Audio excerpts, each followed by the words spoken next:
আমার অনেক অনেক দোয়া আরমান ভাইয়ের জন্য।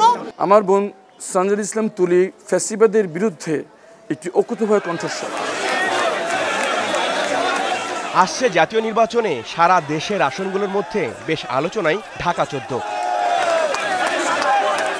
রাজনীতিক নন এমন দুজন পোড় খাওয়া মানুষ একে অপরের প্রতিপক্ষ এ আসনে, যাদের একজন নিজেই গুমের শিকার, আরেকজনের ভাই গুম হয়ে হারিয়ে গেছেন। নির্বাচনী মাঠে এখন বড় প্রশ্ন, শেষ পর্যন্ত এই দুজন প্রতিদ্বন্দ্বী কে কাকে ছাড়িয়ে যাবেন। রাজধানীর গাবতলী, মিরপুর, কল্যাণপুর কেন্দ্রিক ঢাকা 14 আসন, যেখানে জামায়াতের প্রার্থী মীর আহমদ বিন কাশেম, যিনি ব্যারিস্টার আরমান নামেই বেশি পরিচিত। দীর্ঘ 7 বছর বাঁচা মরার লড়াইয়ে তিনি ছিলেন আয়নাঘরে বন্দী। অন্যদিকে ঢাকা 14 আসনে বিএনপির কাণ্ডারি সানজিদা ইসলাম তুলি, যিনি নিজে আয়নাঘরের বন্দী না হয়েও হাসিনার ভয়ের রাজত্বে 1 দশকেরও বেশি সময় ধরে লড়েছেন গুমের বিরুদ্ধে। অলিগলি থেকে রাজপথ, সবখানে ছড়িয়ে পড়েছে নির্বাচনী আমেজ। মোড়ে মোড়ে শোভা পাচ্ছে ব্যানার, ফেস্টুন। সানজিদা তুলি কিংবা ব্যারিস্টার আরমান, দুই প্রার্থীর পক্ষেই বেশ জোরে সোরে মাঠে নেমেছেন নেতাকর্মীরা। রাজনীতির বাইরে থেকে আসা এই দুজন মানুষকে নিয়ে বেশ উচ্ছ্বসিত ভোটাররাও। লাস্ট যে প্রোগ্রাম ছিল ওখানে তুলি আপা আহত হয়েছে, আমার নিজের দেখা। ওই হিসাবে তুলি আপা অনেক ভালো কাজ করবে, আমরা আশাবাদী।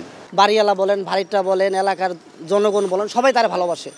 তার জন্য আমরা একদম জান প্রাণ দিয়ে খাড়াই রয়েছি। উনি যে আমাদেরকে ভালোবাসে, আমাদের বলতে আমাদের সম্প্রদায়কে ভালোবাসে, এটা উনি কিন্তু বুঝিয়েছেন যে আমরাও মিস্টার আরমান সাহেবের কাছে এমনই একটা আশা করি যে উনি আমাদের সন্তান। এরকম একটা আমরা রাজনীতির একটা মানুষ চাই, যেন সে ঠিক মতন রাজনীতি করতে পারে, সাধারণ ভালো মন্দ সব ধরনের মানুষের দিকে যেন খেয়াল রাখতে পারে। পরিশুদ্ধ রাজনীতির স্বপ্ন দেখা ব্যারিস্টার আরমান বলছেন, সংসদ সদস্য হতে পারলে বলিষ্ঠ ভূমিকা রাখবেন গুম সহ সব ধরনের অনিয়মের বিরুদ্ধে।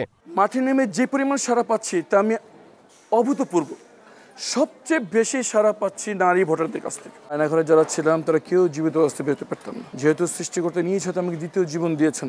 এইরকম জুলুম দ্বিতীয়বার না হতে পারে সেই নিশ্চিত করার উদ্দেশ্যেই আমি রাজনীতিতে সক্রিয় হয়েছি।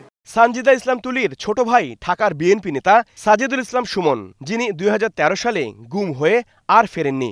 ভাইকে ফিরে পাওয়ার আশায় তুলি শেষ পর্যন্ত নামেন রাজপথে। গড়ে তোলেন গুমের শিকার পরিবারের সদস্যদের সংগঠন মায়ের ডাক। এরপর থেকেই আলোচনায় তিনি। বিএনপি থেকে আনুষ্ঠানিক মনোনয়ন পেয়ে এই প্রথম নির্বাচনী মাঠে সানজিদা তুলি। ঢাকা 14 আসনকে আরো বসবাসযোগ্য করার প্রতিশ্রুতি নিয়ে যাচ্ছেন ভোটারদের দ্বারে দ্বারে।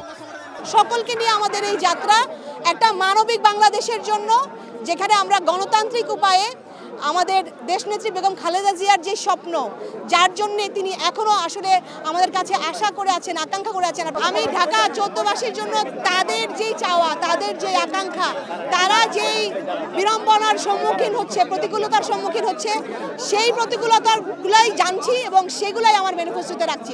ব্যারিস্টার আরমান ও সানজিদা তুলি রাজনৈতিকভাবে ভিন্ন আদর্শের হলেও দুজনই একে অপরের ব্যাপারে ভীষণ ইতিবাচক।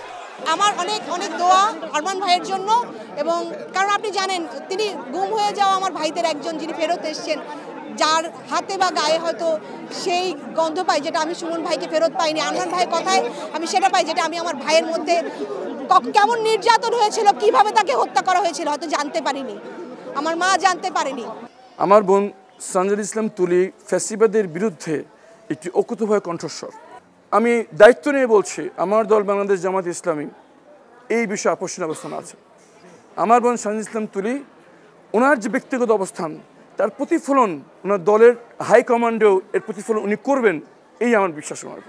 নির্বাচনে যে জিতে আসুক, কাঁধে কাঁধ মিলিয়ে মানুষের পক্ষে কাজ করার প্রত্যয় দুজনের কণ্ঠেই। হাবিবুর রহমান অফি, স্টার নিউজ, ঢাকা।